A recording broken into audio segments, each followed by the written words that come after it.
All right, you are now tuned in to the Rotated Views podcast. I am your host, Jimmylee Velez. I'm here with Goose, Gabe, Josh, Ian, and Rex. Chase your dreams. And in this episode, we have special guests Kyle Currey, Josh Farley, Ian Dixon Rex Zeka. We cover topics that range from entrepreneurship, marketing, personal development, Airbnb, and much more. We wrap the episode up with quotes from Corra Harris and Conrad Hilton. Guys, if you're new, thank you for listening. Don't forget to download and subscribe. We drop a new episode every Tuesday morning for your listening pleasure. Kicking things off, gentlemen, thank you for joining us. We appreciate it. Thanks for having us on.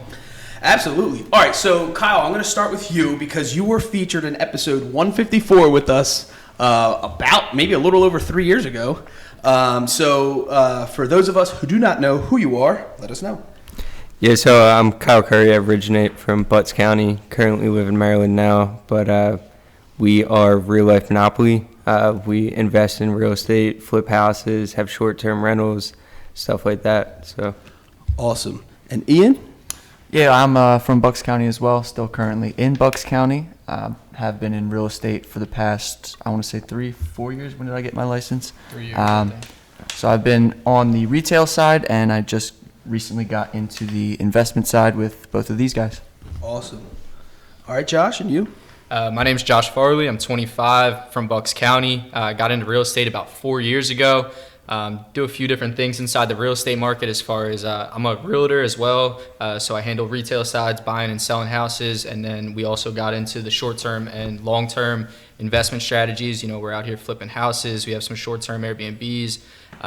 We also have a clothing line and kind of like a personal brand. Yeah. As you guys seen, Real Life Monopoly, Absolutely. the RLM company. And we recently just started an in-house construction company to run all of our in-house construction projects. So, you know, we got a few things going on.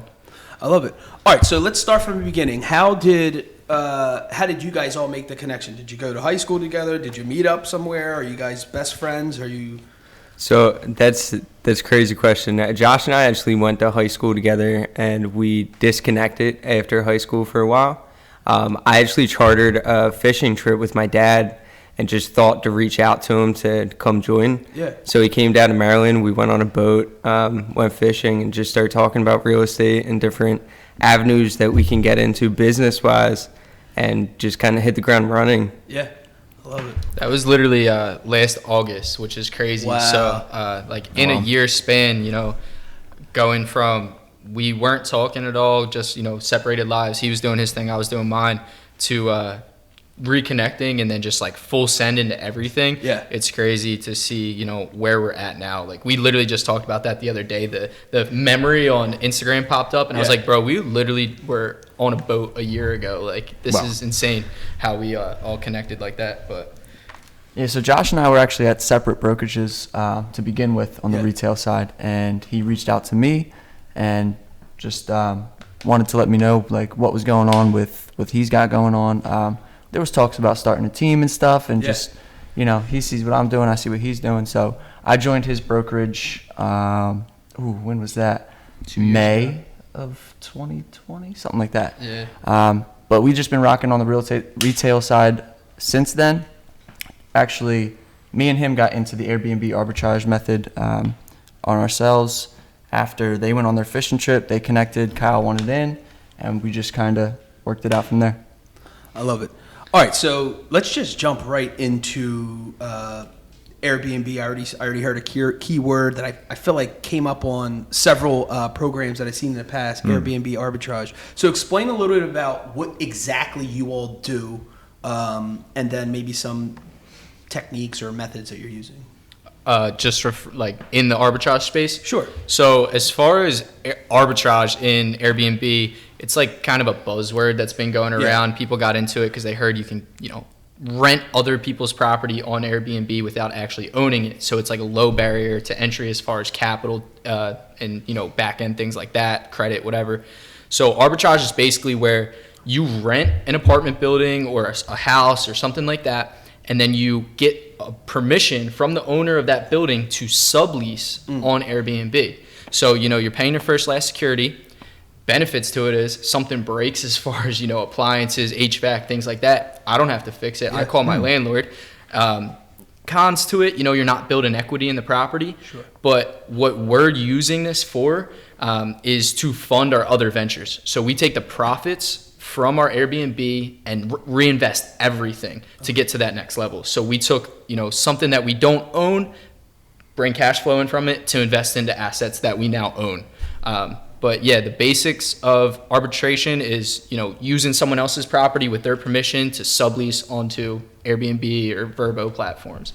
I love it. So how do you guys select the properties that you want to? Yeah, so Josh looks at various things in the city. Basically, everything we own is in Northern Liberties, but there's a lot of popping things around there, like the casino, the Fillmore, places like that. So the market's there, and then we calculate, all right, what's the rent going to cost per day at 70% occupancy? How much do we have to charge, and does that make sense in that market? Are there other people charging this rate? Or is it going to be profitable? And we crunch the numbers that way and decide whether it's going to be a good deal or not. Yeah, essentially, you just want to look for things to do around your market. Concerts, concerts are a big one. We're right by the Fillmore, so that's probably our main attraction. We get, I want to say, it's like 70% of people that book are for the Fillmore. If you're near sports venues, nice restaurants, fun bars, that kind of stuff. So you just want to be around entertainment.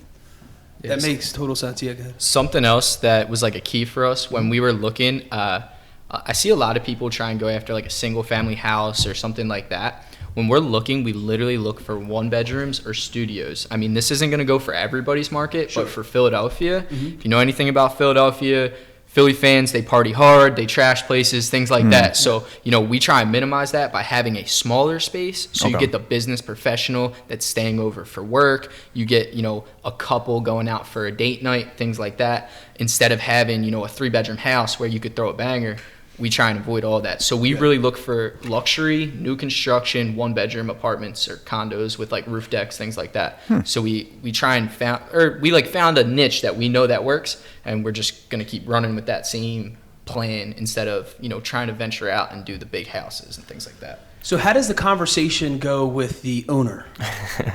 So very interested in hearing that. Running it back, before I actually got involved with Josh and Ian on the Airbnb side, they leased their first unit in just a personal lease and put it on Airbnb. It was, 2 weeks before you guys got the eviction notice? Yeah, we got evicted in 2 weeks. Oh, no. So, but Josh spun it, right? So he pitched the whole concept to the guy that was running the property, the building manager, I guess, and basically mitigated a lot of his risk and answered a lot of questions. And the guy actually allowed them to stay.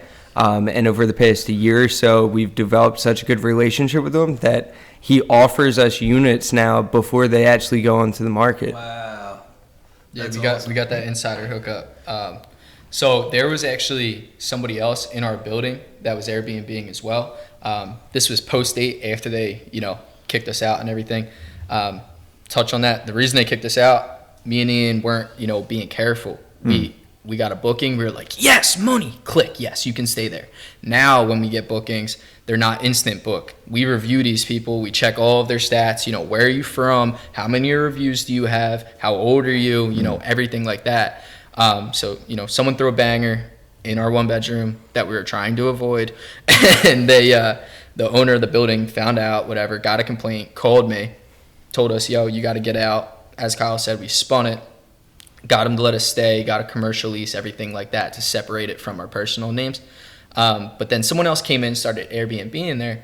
And, it just goes to show you how important that relationship is and being, a stand-up guy on your word. That's part of the reason I'm partners with these guys, because we all have the same values as far as how we're going to carry ourselves in business and make sure that it's a win-win for everybody. Because if it's a win for us and not for them, I don't want to do the deal. And they basically told him he couldn't renew. Wow. So we're taking his units right now. Wow. We're in the process of doing that. So that's kind of, it just all falls back to, making sure that you're a solid business dude and you're going to respect everybody's, values in the business transaction, that everybody's going to make a win. When you pitched the concept to Jack, how did you approach him about it? What were the 3 things? So when the owner called me, I I got the phone call. I didn't have his number saved. It was a Miami number. I was like, who is this? I answered the phone. I'm like, hello? He's like, is this Josh? I'm like, yeah. Who's this? He's like, it's Jack, the owner of the building you're in. And I was like, what's up, man? How are you? He's like, not good. You got to get out. I found out your Airbnb in my building, you know, yada, yada, yada. Like, you guys are evicted. I said, when do I have to be out by? He was like today. Like, you're done. And I like stuttered. I was like, I'm going through a tunnel. Click. And I hung up on him. Yeah. And I called Ian and I was like, yo, we're getting evicted. Like, I don't know what to do. And then I was like, you know what? I'm going to call him back and I'm just going to pitch him and see how it goes. Yeah. And he's like, all right, dude, call me. Let me know. Yeah. So I called him back. I was like, hey, Jack, you know, I apologize. I just want to chat with you, you know, figure out how we can come to an agreement here. He's like, what kind of agreement? Yeah, he's like, you got to get out. I was like, no. Like, I want to stay. And he was like, what do you mean you want to stay? Like, this isn't going to fly. And I was like, listen, Jack, I'm a landlord. You're a landlord. I have things I want. I know you have things you want. Yeah. What are the things that you want? Yeah. And he's like, well, what are you talking about? I was like, well, personally, I want my rent paid on time. Yeah. I want a clean building. I want my tenants to take care of my place. Yeah. And I want them to stay for a long time. Yeah. And he was like, yeah, well, I was like, okay, so we have a cleaner in here every couple of days, you know, every single turning over this property. I said, you've seen our unit. It's probably the nicest in your building, right? Yeah. He's like, yeah, I mean, it looks really good. You guys did a nice job. I was like, yeah, so, you know, we're going to maintain that because just like you going to rent a unit out, it needs to be perfect for your next tenant, right? Yeah, well, that makes sense. Okay, well, we have a new tenant every other day. Yeah. So it has to be perfect every other day. Yeah. A normal person living in their house, you know, they get wear and tear, that you know, things go unkept, you know, you're not cleaning your apartment every day. People don't do that. Yeah. And he's like, that's a good point. And I was like, also, you can use our professional pictures if you need to market any of your other properties. I have no problem doing that. We can send them to you. And on top of that, I'm always going to pay my rent on time because I want you to like me. Yeah. Like, I don't want an issue here. Yeah. And if we're making money, I'm not ever going to leave. Right. So if you want to send me a 2-year lease, like, we can do that. Yeah. He wouldn't do that because he wanted to raise our rent in a year, which he did. But now we're getting 18-month leases. Like, he's giving us longer leases. You know, we're getting a little bit more of the slack on there. So, you know, I think as things go on, we could probably lock that back a little bit. But those were the 3 things we touched on. And once he saw my side of it, he was like, let me talk to my other partners. I'll come back to you. He came back to me. He's like, sold. I was like, cool, let's do it. So that just goes to show, you know, don't always look at the first thing and think, you know, I need to give up. Like, I have a mentality that I can't lose. Yeah. So I'm gonna win somehow. I got to figure it out, and you know, we figured it out. So I hold a lot of events, and I always say after every event, I'm like, I learned something from every event. I've been doing it for years, and if there's one thing I always learn. In listening to that story, I'm sure, obviously, landlord Jack learned 1 or 2 things, and his partners probably. What is 1 or 2 things that you all learned from that moving forward when you're expanding? Is that a conversation maybe you should have up front with landlords? Being proactive, yeah, absolutely. Being more proactive about it, explaining what we're going to do, because if they're not about it, then, I mean, move on, find the next person. For me, it's like I always realize that relationships are a major key in life, and it's a building block to success, and this just kind of solidified it. Yeah. Because building that relationship and keeping that open line of communication, like I said, we just signed up 2 more units, and we're moving forward with the same building that we're already having success in. So if something's not broke, don't fix it. So we're just building on top of that to get more cash flow, and it's a no-brainer. So explain a little bit for the folks listening don't fully understand Airbnb or Vrbo. What is their cut? What is the benefit of going through them? Just a couple of the basics. Yeah, good question. I mean, they don't take as much as you would think. Yeah. You still make your good amount of money on it. I think the benefit of being on these platforms is their super host status or premier host status kind of benefits you get from them. So explain that. So on Vrbo, you get it's called Premier Host, and the benefit from that is you get to get something called power-ups. Okay. Which in turn you can choose a week where typically maybe your listing is doing a little slower than normal or slower than you want it to. Yeah. And you can pick a week and use these power-ups to place your ranking higher and like above all other listings on Vrbo. Awesome. So you actually see it. So I played around with it the other day, and we went from 250 to like top 10. Wow. In one of the weeks. So that's a huge benefit of Vrbo. Airbnb, I'm not going to lie, they're a lot more pro guest than pro host. Okay. Which kind of sucks, but they do take care of you. If something goes wrong, you can file a claim, and most of the time they'll pay you out for whatever happened and that kind of thing. So have you guys ran into any issues with their sites and maybe like advertising or your listings maybe listed incorrectly, or you manage that? Like, is it information you share, or is it? And yeah, no, you do it all yourself. Okay. Yeah, and you post it yourself. So I haven't had really any issues with that. I'm trying to think. Do you think we had any issues with Verbo Airbnb? No, so it's a pretty detailed setup. So as you're setting up the listing, we always get our units professionally photographed because they have an algorithm. It's like AI where they'll list those units higher in the rankings. So you start there, and then they give you prompts of how to fill out the information about your unit. Like, you have to select the amenities that are in the building, what you're offering, whether you have soap, shampoo, conditioner, stuff like that. So they make it really easy for the host to list the unit. And I think that the major thing about Airbnb and stuff like that is it mitigates risk not only for us but for the tenant as well. Yeah. So they have peace of mind that Airbnb will step in to get their money back if like we don't perform accordingly. And then we are also protected, whereas though if they break something, their insurance will cover us if the guest refuse to pay as well. So it's real big on risk mitigation. So do you have a single listing? You have them listed on both Verbo and Airbnb? Correct. So how do you take care of that? Like, so if someone only uses Verbo and so, books it. So the cool thing is there's an app called Hospitable. These guys are dropping gems. It used to be called Smart B&B, I believe. Anyways, it's called Hospitable now, where it links all your calendars together. So if someone books on Verbo, love it, automatically blocks off on Airbnb, vice versa. And there was something. I'm like, there has to be. The cool thing about this as well is you can set up custom, like, automatic messages. So when someone books, a message goes out, hey, thanks for booking, blah, blah, blah. When someone's about to check in, hey, here's your check-in instructions, check out, so on and so forth. And they're all personalized. So when the messages go out, they don't think they're talking to a robot. Mm-hmm. You know, it has their name, everything like that. And sometimes when they say certain things like, hey, where's the Wi-Fi code, because people don't like to read, it automatically gets sent out to them without us even having to do anything. It's like a smart text, and it just goes. And then something you were saying, you're like, what's the benefit, you know, to using Airbnb and Verbo versus, you know, just renting it out long term? So a typical person, when they're going to buy a rental property, they have a goal in mind per door. So if you have a single family, you know, you have one door, duplex, two doors. So they're trying to get $1 value per door profit. Most people are looking for $300 to $400, right? On Airbnb, we can get anywhere from, like, we've had months where we're doing, you know, 1,000 profit per month. Some months we're doing 2,500 profit per month, depending on the peak season. Yeah. So that's off one unit. You know, you look at the scalability of it, it's easy to scale.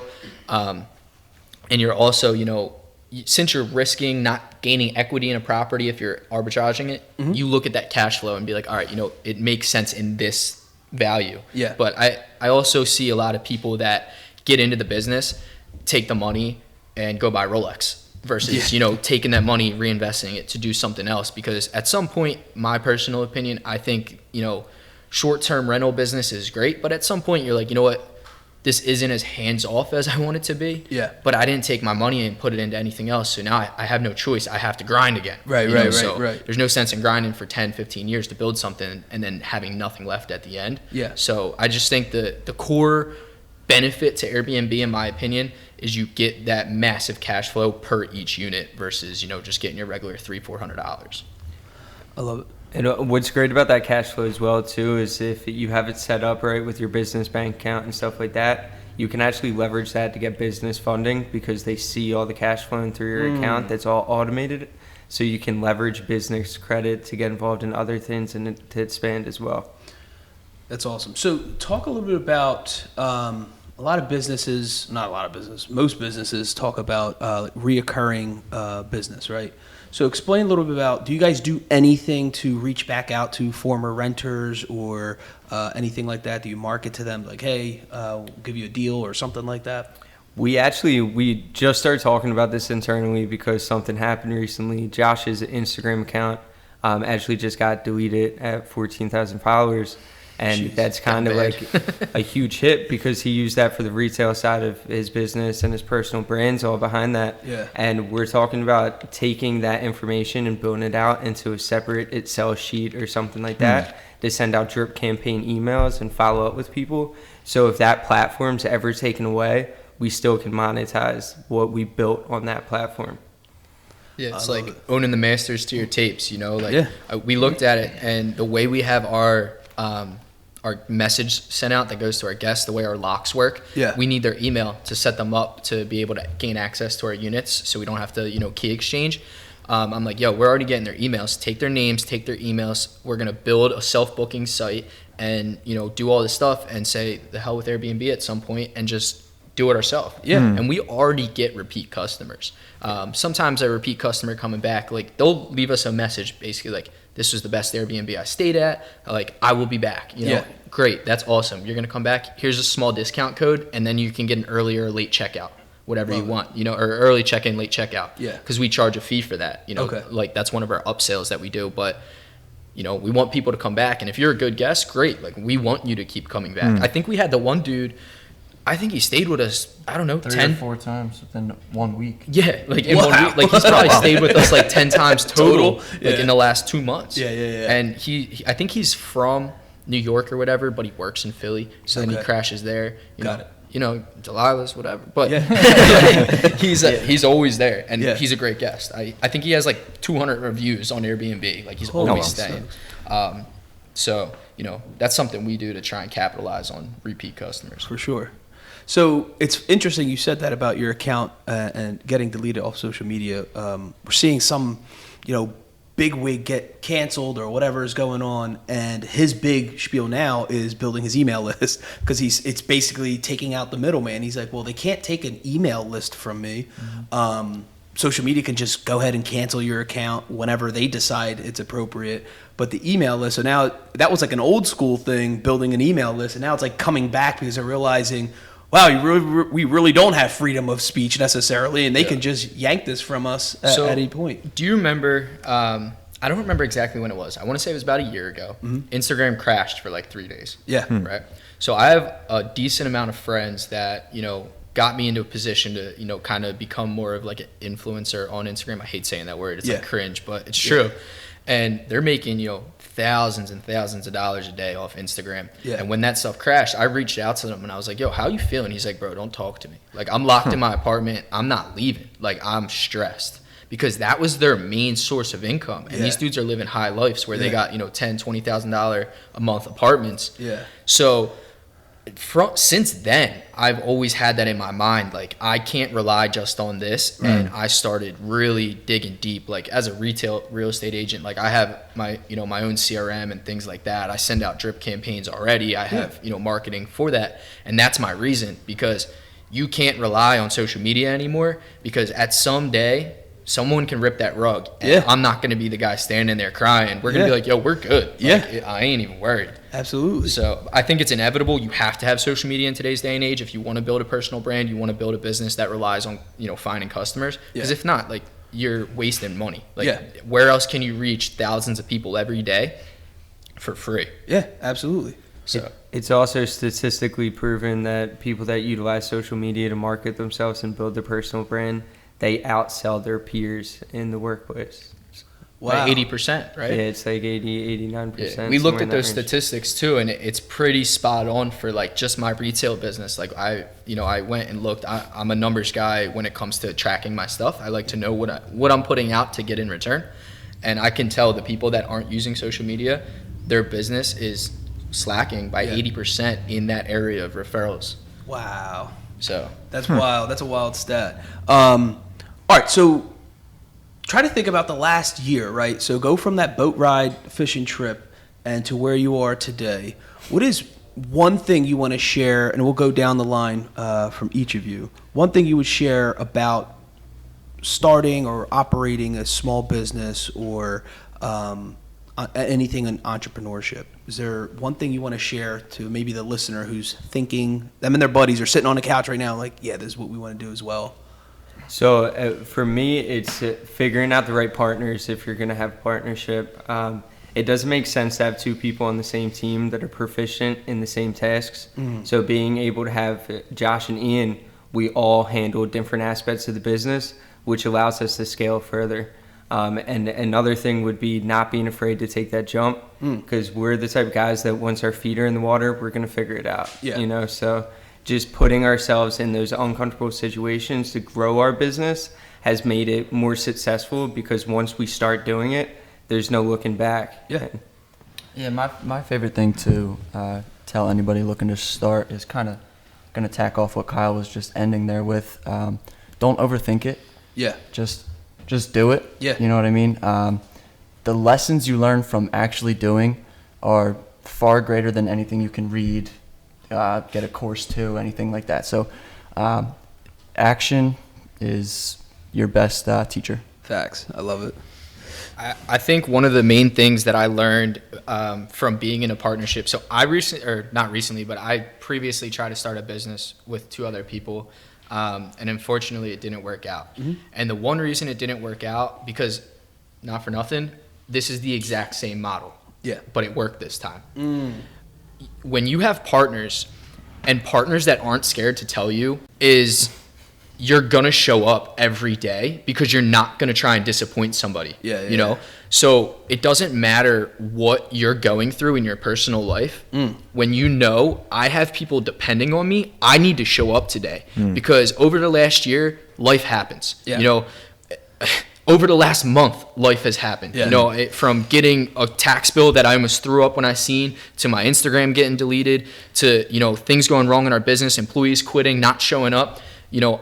But I knew that my partners, no matter what, are going to show up. Like, we had an employee call out at, 5 o'clock in the morning when he was scheduled to be somewhere at 8 a.m. And now here I am jackhammering up these steps, because that's my customer. My customer knew we had a time. I'm not going to say I'm too good for anything. And I know my partners aren't too good for anything either. So what I learned is, when you're looking at a partner, make sure they're willing to never agree with you when they actually think something else, and make sure that your partners are going to put in the same effort, the same day to day that you do, no matter what. Because when you're working with people that aren't on that same time, it's always going to turn into, yo, I'm doing more than you, you're doing more than so-and-so, and now you're going to fight.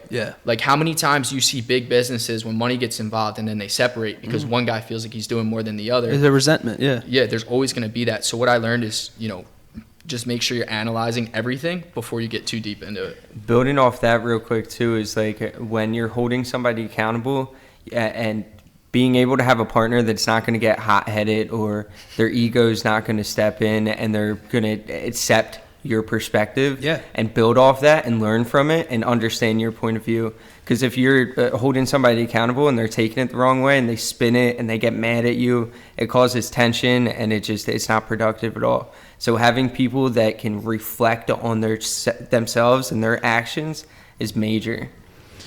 Keeping your ego in check. I didn't mean to laugh when Kyle said that about being hot-headed, because, you know, he won't say it, but he's talking about me. I'll say it. Like, I've always been the person that, like, I just had that switch where I'd get pissed off and I would snap. You know, and something else that comes with being with partners is, if you have partners that are willing to help you grow, like, all of us are in the gym every day. You know, when on that fishing trip, I think, Kyle, what were you, 130? I was like really unhealthy, like 130 underweight. pounds. So I dropped 40 pounds and gave it to him, and he put 40 pounds on. So now we both walk around at 170. You know, I love it. But Kyle's also helped me in a way where instead of me dealing with somebody, I would call Kyle and have them talk to Kyle, because Kyle is really good at talking to people. But I also knew this isn't a forever thing. I'm not always going to pin this on him. I'm going to develop myself and get better. So Kyle, me, Ian, we're all into, you know, reading books, self-development, things like that. Kyle handed me a book, How to Win Friends and Influence People. I read it once and, like, skimmed it because I was just like, whatever, bro. The second time I read through it and I literally, like, took notes. I highlighted, I implemented. And now Kyle says it all the time. He's like, bro, I can't believe you just said that, because, like, that's what I was going to say, or I was going to explode on that dude. Like, how are you here? So, you know, something that just comes with that is, you know, self-development and learning how to talk to people. And as we're growing in business, we know we're getting in different rooms where, you know, you can't carry yourself a certain way. You need to be even more, like, groomed and refined to make sure you're getting the things done that you want to get done without, offending somebody. So it's funny because I had a conversation back when I first started my career in healthcare. I thought, being a professional was showing up and dressing the right way and then just knowing my job, right? And then realizing it's how you carry yourself at all times. And I tell myself, as soon as I hit the parking lot, it's not that it's a show, but it's almost you feel like I turn into somebody else, right? Very professional, blah, blah, blah. And you get feedback saying, oh my God, you're always happy. Your life's easy, right? And it's like, no, I just choose to wear it differently. I'm a professional. But anyway, that's sort of what you're describing. You're a professional. You're a professional at what you do. Yeah, you're going through things. Everyone here, I say this all the time, everyone here is going through something. It could be something wild, chaotic, and it's up to us to decide that morning or whatever the hell to wear it differently and choose to handle business right now and then go handle business when you get home or whatever. And the same thing is true when you go home. It's not your family's problem, right? And so you have to learn how to flip-flop. It's like my work problems are yes, it's going to mesh at some point, but it's not my 4-year-old or my 8-year-old's issue, right? So why am I walking in with all this anger, and putting that heavy stuff on them? So being a professional is the biggest thing. And then what Ian was saying about just taking action, I heard some wild, I guess, metaphor. I don't know. Someone was just saying, just shoot. Like, shoot the shot. Just go. And they were talking about being at a gun range. If you ever shot a firearm, obviously your first shot's probably not going to be perfect or spot on. But they're saying that's the reason for the scope, to make those adjustments, right? And it's just that same way in life or anything that we do. He's like, how do you know if you have to make an adjustment or not if you didn't even shoot the ball, right? Or shoot the shot?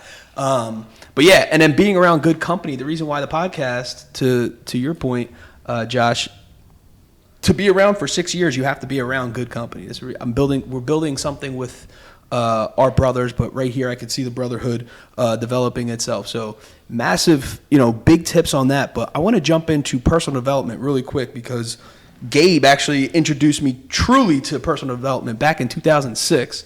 And been on a tear ever since, just working on myself, because I was actually a pessimist, believe it or not, and turned into an optimist, or maybe somewhere in between there. But explain a little bit about, do you guys read books? I know you mentioned Napoleon Hill book, but do you guys read books, or Dale Carnegie? Do you guys read books regularly or watch videos, anything motivating, inspiring? Can I start on this? Yeah, so we all have done and still continue to do this anytime we ever feel lack in our life. And it's a program by Andy Frisella called 75 Hard. So 75 Hard is basically a program. Don't call it a challenge. It's a program where you have 2 workouts a day. One must be outdoors. Okay. They're both 45-minute workouts. You have to have time in between them. So you can't go, you can't walk to the gym and then work out and then walk home. No breaks, none of that. You have to drink a gallon of water a day. You have to read 10 pages of a self-development book every day. Take a selfie, basically, to track progress. And you can't drink alcohol. And you need to do this for 75 days straight. If you miss a day, you start back at 1.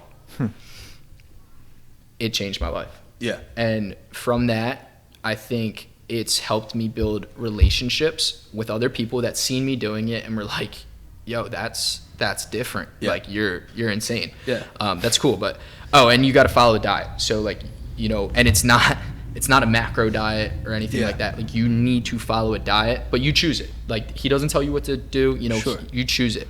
And Kyle ran with 75 Hard, and he had crazy transformation. Ian did it, and I've put so many people onto it. But that's what started the whole personal development thing of just being better. So actually, on the fishing trip, Josh was doing 75 Hard at the time, and I was actually really hungover from the night before. I didn't really have a good time. Yeah. And I had to self-reflect during that time. Like, I didn't show up that day the way that I wanted to be around somebody I hadn't seen in a long time. And I decided to jump into the program, and it really, something that hit home was imposter syndrome. So my brain was telling me, this isn't who I am. And it was right. That's not who I was in that moment. But showing up and being consistent on those things every day, that turned me into who I wanted to be.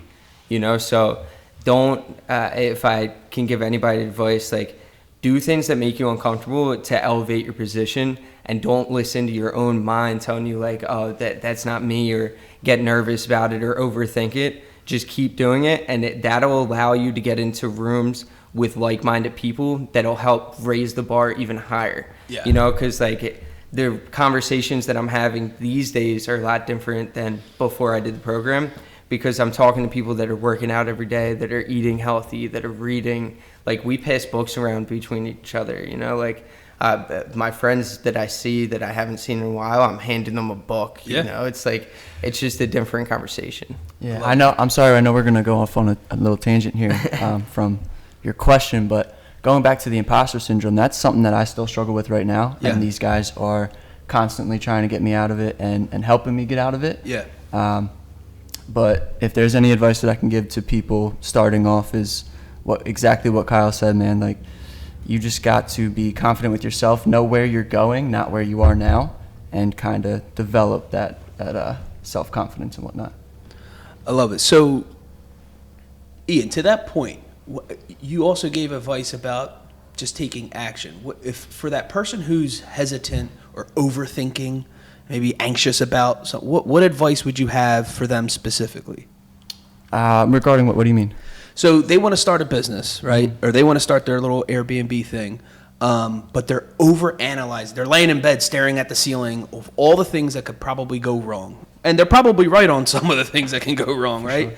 Sure. Which is because it's a reality. Because sometimes when we set goals, we set them that if everything goes perfect, we're going to hit this, right? But that's not how life works. So if someone's overthinking and scared to even take action or the first step, like, how did you come out of your comfort zone to still fight all those thoughts, the imposter syndrome, whatever, and still take action? So what you just said actually is that first step. Yeah. Focus only on that first step. Yeah. Obviously, you want to have the goal, the whole picture in your mind and everything, but that can get overwhelming. Yeah. So focus on, figuring out what that first thing you have to do is. Yeah. And just crush that. Yeah. Absolutely kill it 100%. Go all in. Then once you get there, okay, what do I have to do next? Yeah. And just kind of take it step by step, baby step by baby step. Yeah. Going back to what you said about like overanalyzing things and thinking about like, oh, all these things can go wrong, and a lot of them will go wrong. Yeah. But what if everything goes right? Yeah. You know, like, what about that outcome at the end of the day when like you do hit those goals and you achieve what you set out to?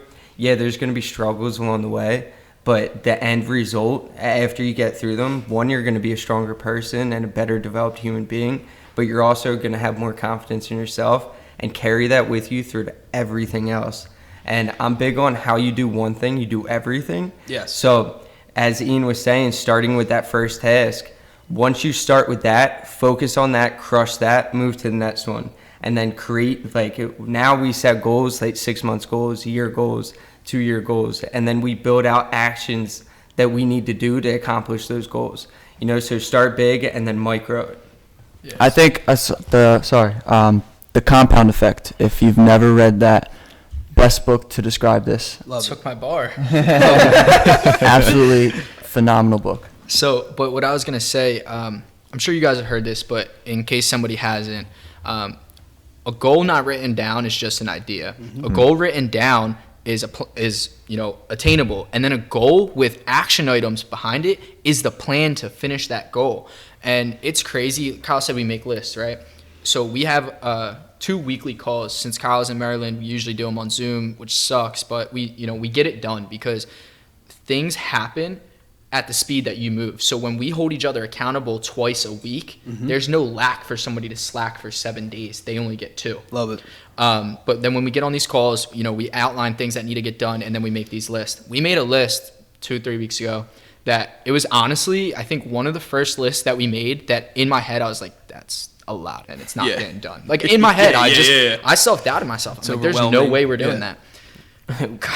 Kyle texts me the one night, it's like 10:30. He's like, you look at our goal list? I was like, nah, why? He's like, check your phone. I checked my phone. We finished everything on the list in 3 weeks. Wow. That's phenomenal. We doubled some of this stuff. Like, we had a goal, like, we needed to buy a work van by the end of the year. We bought a van and a truck that week. That's awesome. We needed to get another property under contract. We did that like a day later. We wanted to add 2 more Airbnbs. Somehow that ended up happening, just fruition. Like, I'm a big like manifesting guy, and absolutely. I think if you think about something hard enough, you will develop that, or you will find that. It's like it's the Red Range Rover syndrome. If you're thinking about a Red Range Rover, you're gonna see 50 that day. So it's just whatever you put out there, that goes both ways though. It's gonna go both positive and negative. So if you're a pessimist at some point and you're always thinking negative, your life's gonna go to Absolutely. But if you're a positive person, you're going to create positive outcomes, and you're going to make people around you be more positive because they see you always being positive, see you talking about the things you want to do, and then they see them happening. So it's just like you're putting the proof in front of them, and then they're like, you know what? Maybe I can lose those 50 pounds. Yeah. It's just showing up. Yeah. And also building off what Josh said about creating the list, once you put that out in the world, if you're anything like me, once I say it, I need to do it. Yeah. We told one of our employees, like, all right, we're going to get a work van. And he blew it off like, all right, this might happen. Yeah. And once we bought the work van, a week later, he was like, wow, you guys actually stand on what you say. And he appreciated and respected us more just because we said it and then we did it. Yeah. So I say what you mean and mean what you say. So stay on that, right? Holding yourselves accountable, but having the appropriate. We always talk about having the support system, right? And I always say it's like my wife believes in me because of that same reason. If I say I'm going to do something, I do it, right? So having the support system, people always like, oh, my friends and family, they don't support me, they don't, and then I always, bounce back to them or refer back to them. How are you accountable to your own goals? And if they're seeing it, maybe they would support you a little bit more because there's action behind your words. Can you guys speak on your support system? Do your family members, girlfriends, wives, whatever, do they back you all? Yeah, so I have a little story for this one because it has developed. It took me 5 years for it to develop. But I'm going to just talk on one person in this scenario, but I'll tell you just quick tidbit. My fiance, didn't believe that I was going to do the stuff I was telling her I was going to do because she came from a place. She's right over in Levittown. Her family's, typical Levittown family. Dad works, mom stays home, whatever. They don't vacation that often, et cetera, et cetera. But they're happy, know. But that's what she saw as attainable. She met me. I was living a different life. I wasn't somebody I was proud of. I wasn't someone my family was proud of. I was honestly somebody that my family didn't even want my nieces and nephews around. I told her, I'm going to do this real estate thing. I failed out of school for real estate. So she's seen that. She's like, yeah, whatever, dude. I was like, you know what? I'm going back. The one thing I did accomplish in that time frame was I bought my first house because I set my mind to it and I was like, yo, 6 months, I'm buying a house. Like, I told myself I'd buy a house by the time I was 21. I did that. So now she got a little belief. Yeah. Because she's like, you're standing on what you're telling me. I said, all right, in a year, I'm going to buy another house and I'm going to get my real estate license before that. She's like, yeah, all right, whatever. I got my real estate license. I bought a house on the exact same day that I closed on my first house a year later. Wow.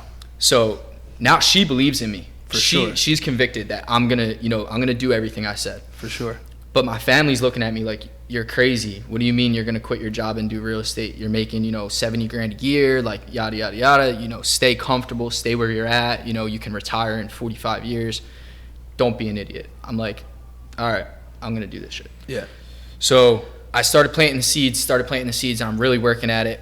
And then I had like 9-10 months of just struggle in real estate. And my aunt's like, maybe just stay at your job. Like, just go back. I was like, nah, I'm going to do this, I went out and bought a Mercedes, right? And my thing with the Mercedes was I can't pull up to these houses in my pickup truck or in this loud Mustang that I drove and people take me seriously. Right. I'm going to go and buy this car. It's going to help me. Yeah, whatever. Fast forward 5 years later, my aunt just got her real estate license, got rid of her clunker car, and went and got a Range Rover. And all because she asked me at the beginning of this year, I had a massive beginning of the year. She said to me, what'd you make this year so far? I told her. She was like, it was like Wolf of Wall Street. She was like, show me a paycheck, Yeah. I was like, look, like I traveled for an entire year basically. Once a month I was in a different country, whatever, all 2020. Yeah. Like I, redid my entire house. Like she's seeing it. She's like, all right, dude, you can do this. I can too. Yeah. So it's just putting in the work consistently, but remember, everybody is going to doubt you until you do it. There's no in between. It's not It's not, oh, maybe he can't. No, it's you need to do it, and then these people are going to come back and be like, you know what? You're right. Good job. Congratulations. I always believed in you. Yeah. You know? It's hard too, like as far as the support system goes, like in the beginning, you're going to struggle, like the work-life balance is going to be off. There's really no balance when you're fully dedicated. And like a high percentages of small businesses fail in the first 2 years. So you got to be willing to put in what others aren't to be able to get that result. So the struggle with getting people to, one, see your vision, and two, realize that that person might not be your top priority at the moment. Sure. Is really hard, you know, but once they see the proof in the process, then they start coming around more. So I don't know, just believing in yourself. Yeah, I don't got too much to add to that. I mean, I think they absolutely crushed that. Just having that support system is definitely very beneficial. I have a great support system that I'm not going to knock. So they crushed that. And even if you don't have a support system, that's not an excuse not to do it. Go out and do it, and Absolutely. You'll develop a support system around you of like-minded people that are on the same trajectory as you. So just get yourself in the room with the right people, and you'll develop what you need. I love it. All right, so let's talk about who influences you, or who influenced you, maybe in the past to, get things rolling, or maybe even when you were a kid, maybe a teenager or something, you saw something on TV, you're like, dang, one day I want to be like that, and just left it, did your thing, and then came back to it. Like, I remember that. One of the guys I always looked up to, just because he was like what they call a serial entrepreneur. I'm sure you guys heard that term before. It's Rob Dyrdek. And Rob Dyrdek, the dude's like all over the place. You're like, and I remember, maybe his time's kind of like a little fading, but he's still in touch with a million other things. From, skateboarding all the way to being a mogul, really. Was there anyone that you guys looked up to or saw that was like, dang, I want to definitely be like that? Yeah, so my like, I don't know if I would directly call him a mentor, but he was the person that influenced me the most. It's actually my ex-girlfriend's older brother. Yeah. Was a real estate agent. Then he became a investor. Then he became a developer. Wow. Then he bought a concrete company because he saw how much he was spending on concrete for his developments. Then he bought a construction company and built that out because he's seen how much it was costing him to build his houses. Then he, before Fishtown was Fishtown, he was building new construction in Fishtown. Dude had hundreds and hundreds of doors inside of Fishtown. Then he moved to Miami and was like just living my dream life, condo, on the water, yacht, everything you can think of. And I would go down to Miami frequently and see him. And I would always say, I'm like, yo, just put me on. Like, what do I got to do? And he said to me, every time you save up 10 grand, go buy a house and then come talk to me. And then when you do that, we'll have a conversation. I just got my first real conversation out of him like 6 months ago. Because he's seen I did it, and me and him became tight, even though me and my ex aren't together anymore. I still talk to him frequently, but that dude built the business that I always dreamed of. Yeah. And I saw it firsthand, so I knew it's obtainable. Yeah, for sure.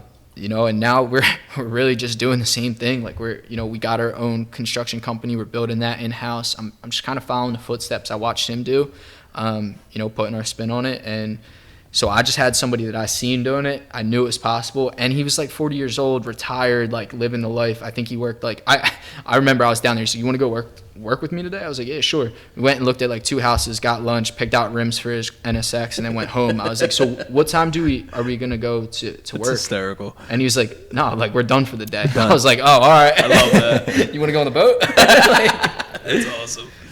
Somebody that's definitely influenced me was Jay from Jay's Steak and Hoagie Joint over in Parkland. Yeah. So I started working for him when I was like 16, and I was making cheesesteaks, whatever, doing the counter, stuff like that. And I started like overlooking like his inventory list and seeing like the spreads on things, and it really just piqued my interest on our buy product, sell it for more, or buy multiple products, make it into one product, and sell it for even greater.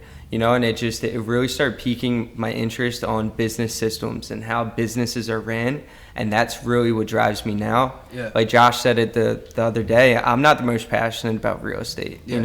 I do like real estate. I think it's a great vehicle to have money in, but what drives me in our business is the behind the scenes of actually structuring the business. Yeah. The standards of operations, like stuff like that. That's what gets me going.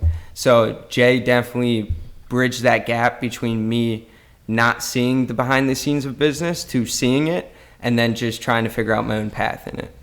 I love it. That's awesome. I think someone that the biggest guy that influenced me was my old boss. Yeah. I used to do landscaping for like 5-6 years. Yeah. And this dude would show up for 30 minutes in the morning. All right, guys, do this. He's going for the rest of the day. Yeah. You call him on a lunch break or something. Oh, I need some help. He's just waking up, took a nap, went to the gym or something. Yeah. I'm like, dude, he gets to live this life of just going to sleep and telling us what to do. That's what I want to do, man. So, and the cool thing was he was like another father figure to me. So he would teach me a lot. He would give me those little gems. We're driving to a job site if he had to pick me up, and he would just really show me that it's possible to have a life that you want, even in Levittown. Yeah, like you can absolutely. have that extravagant life. I love it. So that's why you sleep so much? All right, so if you could once again recollect on the past year and everything that you all been through thus far, what has been the most, I guess, your favorite moment or most memorable moment to date? Honestly, I wouldn't say it's a favorable moment or like a favorite, but just when we wake up in the morning and it's like a storm of issues, and 2 hours later we have all the problems solved, just that feeling of like reward behind being able to mitigate whatever issues and make a pivot into a different direction to solve those issues. I think that's the most rewarding part of what we're doing.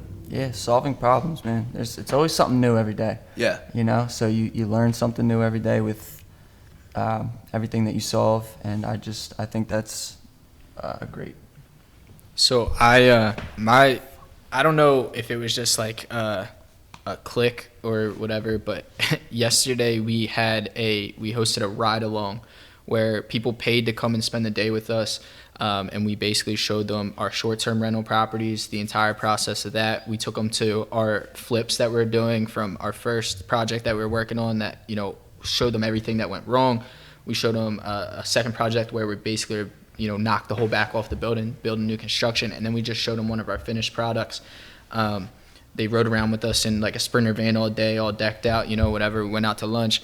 And then when everybody left, we were all in the back of the Sprinter van. We were about to go get drinks or whatever. And it was just like, we're really doing this. Yeah. Like when you're living it, it doesn't feel like anything. Yeah. And I don't think a lot of people understand that. So when they get into, building a business or whatever, they're like, I'm not feeling anything. Yeah. Like I'm not getting traction because you're inside of it.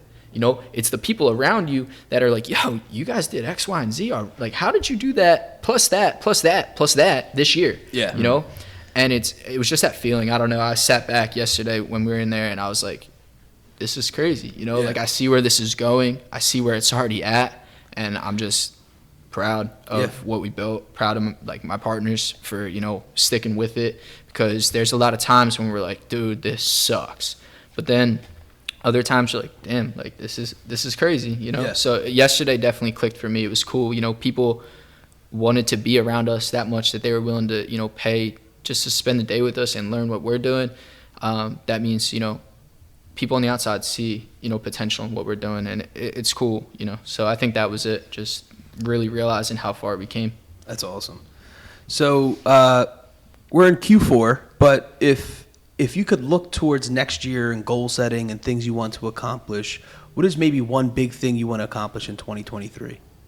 Let me start. I'll be doing like 5-unit apartment buildings at a time, really getting into the weeds of like real projects like that. Like, not that the duplexes we're doing right now and the single families aren't real projects, but I definitely see us doing a lot bigger things, and I want to do that before the end of next year. Nice. Yeah, I think that's one of all of our goals, is to get to the higher end, even 10 unit, 20 unit, like get to that point in time. I love it. Yeah, I think one of my main goals for next year is definitely to break ground and build new construction. I know we're talking about, 5-10 units. We might be, buying 5-10 unit projects and doing value add opportunities. So that's something that is a big goal for me, and I want to do that. But I also, I want to get into the full on development side of things where we're just, buying dirt because they don't make it anymore. You know? So we're going to do that and build as much as we can. If I can, I don't necessarily want to start with a single family house new construction. Like, that's cool, whatever. But, the average person can do that if they put their mind to it. I want to build, 40 unit apartment building. Yeah.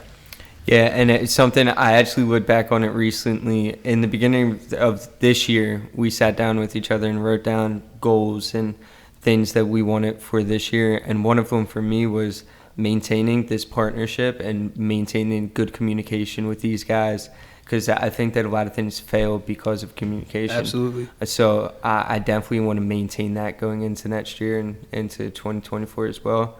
Just keeping the open communication lines and the relationship here going, because this is the foundation for everything that we're doing. So we need to make sure we're all moving on the same page and at the same understanding. So what do you guys do we're going to switch gears here a little bit. What do you guys do to manage your work-life balance? I know in the beginning of most projects or businesses, it's chaotic, right? It's hectic. There's a lot going on. But you, Josh said that you're engaged, so guys obviously have personal lives. So how do you balance it all with all the craziness? My fiance fully supports what I do, and she understands that there's no such thing as work-life balance. So I might be on the phone some nights at 12:30 or falling asleep at my desk. Yeah. That shit happens, but I try and make it a priority that since she's a hustler too, she's an entrepreneur. She doesn't work during the week. She really only works like Friday and Saturday. Okay. Makes more money than me, which is crazy. But like, we're available during the early times. So me and her will hit the gym together, go grab breakfast. Nice. I get that ability, but she understands that we might be getting breakfast. If it's from like 9 to 6 or 9 to 5 and we have stuff going on, I'm answering my phone. Yeah. After that, if it's like, I try and give her, once, twice a week where like from like 8 to 9, we just watch a Netflix show or whatever. Sure. But she understands it and she values it and understands that, I always will make the time. If she's like, we're going to my mom's, everybody's going to be there, you have to be there. I never miss that. Yeah, for sure. I want to go see my nephew, I'm coming. I might be on the phone, but I'll be there. Yeah. And she respects that. So she understands that I try and be as present as possible. Love it. I think that's huge. You got to let them know, for sure, this is what I do. This is my most important thing, but it's for us. Because in 10, 15 years, if I can remove myself from the business and we have acquisitions, all these things, like, we're going to be 35, 40 years old, living a life that other people never got the chance to do. I love it. Yeah, so something that my fiance and I do is we'll sit down for dinner at the table, just us. We try and do that like 3-4 times a week. That's awesome. And we're also planning like every other month, just a weekend getaway. It doesn't have to be anything extravagant or far. Just like go do something. Like the weekend of the 11th, we're going up to Boston, stuff like that. Just making time for each other that way. Yeah. Yeah, we kind of do something similar. We pick at least one day a week where we can just fully spend time together. Obviously, I'll have a phone call here and there, but for a majority of the time, spend time with my family, my son, all that. And typically, we'll have it on a set day. It's like usually every Sunday. But if I have something to do on a Sunday, okay, what day are you not working this week? We'll do it this day. Yeah. So that's kind of how that works. Well, shout out to you, because today's Sunday. Yeah. When do I get one day a week? Wait, that's why you don't answer your phone on Sundays? That's crazy. We just learned something about This is what I get when I try to spend time. Whoa, that's wild. All right, so is there any topics that you wanted to hit that we did not hit? I got nothing, man. Or any maybe last parting words, and then share how folks can reach out to you all? Believe in yourself, because if you don't believe in yourself, nobody else is going to believe in you. Yeah, I got kind of just like a little quote I heard the other day. I'm definitely going to butcher it because I don't remember exactly how it went. But for anybody getting into, business, the game, whatever you're trying to do, understand that, right now you might see failures, but they're small. They don't really hurt that bad. But when you're a high-level individual moving at a high level, your failures are going to hurt, and they're going to hurt bad because you're not used to failing at that level. But just remember that you're moving at a different level than you were, and that's why it's like this. You're going to get through it. Just persevere. And, if you believe that consistency is everything, just keep showing up. And when you feel like quitting, just don't quit for one more day. I love that. You only lose if you quit. Yeah. All right? So every L you take is just a stepping stone to get to success. Love it. And something we try and do when we do take losses, because we do take losses, is not make that same mistake twice. Yes. Learn from your mistakes and overcome them. Yeah. Excellent. All right. Oh, and then how can folks reach out to you if they... Well, you can't reach Josh on Instagram. I was going to say. We're this guy's building his email list, so what's the email they should... Find me on MailChimp. I do have Instagram back. You can find me at Josh Sold the House. It actually has an underscore after it now. It's not a fake page. That's me. Come follow along, and let's get back to where I was. Yeah, I'm just Kyle Currey on Instagram, stuff like that. So. Dixon Did the Deal on Instagram. You can find me on Facebook too, Ian Dixon. Also, if you want to check out any of the RLM gear, anything we have, we also have a website. It's called the rlmcompany.com. That's the letters rlmcompany.com. There's an Airbnb book on there and stuff as well. If you're interested in getting into Airbnb, we'll put up a promo code for you guys, Blessed Lifestyle. Love it. Nice. Excellent. All right. So there you have it. We like to wrap things up with quotes, and the first one is by Corra Harris. The bravest thing you can do when you're not brave is to profess courage and act accordingly. Second one by the great Conrad Hilton. Success seems to be connected with action. Successful people keep moving. They make mistakes, but they don't quit. Chase your dreams. In this episode, we have special guests Kyle Currey, Josh Farley, Ian Dixon, and Rex Zeka. We cover topics that range from entrepreneurship, marketing, personal development, Airbnb, and much more. We wrap the episode up with quotes from Corra Harris and Conrad Hilton. Awesome. Guys, thanks again for joining us. The Rotated Views podcast was produced for self-development purposes. Huge shout out to our sponsors. This episode is brought to you by the Blessed Lifestyle brand. That is BL3SSED.com. Also sponsored by The Motivation Files Unleashed.